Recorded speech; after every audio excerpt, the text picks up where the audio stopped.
சில நாட்கள் நம்மளால தூங்க முடியாம இருக்கும். தெரியாத ஒரு பயம், காரணம் தெரியாத ஒரு குழப்பம். எல்லாரும் தூங்கிட்டு இருந்தாலும் நாம மட்டும் விழிச்சிட்டு இருக்கிற மாதிரி இருக்கும். நம்மை பாதுகாக்க யாருமே இல்லையா என்ற ஒரு பயம்.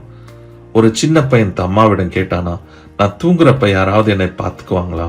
கடவுளும் தூங்கிட்டா என்ன ஆகும் அப்படின்னு. இந்த கேள்வி ஒரு பிள்ளையின் வாயிலிருந்து வந்தாலும் நமக்கும் அதே கேள்வி இருக்குமே.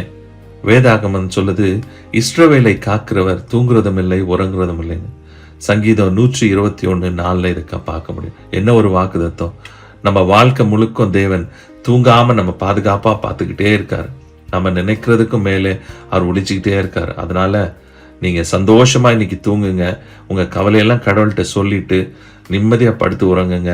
நல்ல ஒரு புதிய நாளை நீங்க நிச்சயமா பார்ப்பீங்க. அந்த புதிய நாளில் எழுந்த உடனும் கடந்த இரவுக்காக தேவனுக்கு நன்றி சொல்லிட்டு புதிய நாளுக்குள்ள கடந்து போங்க. Have a good night.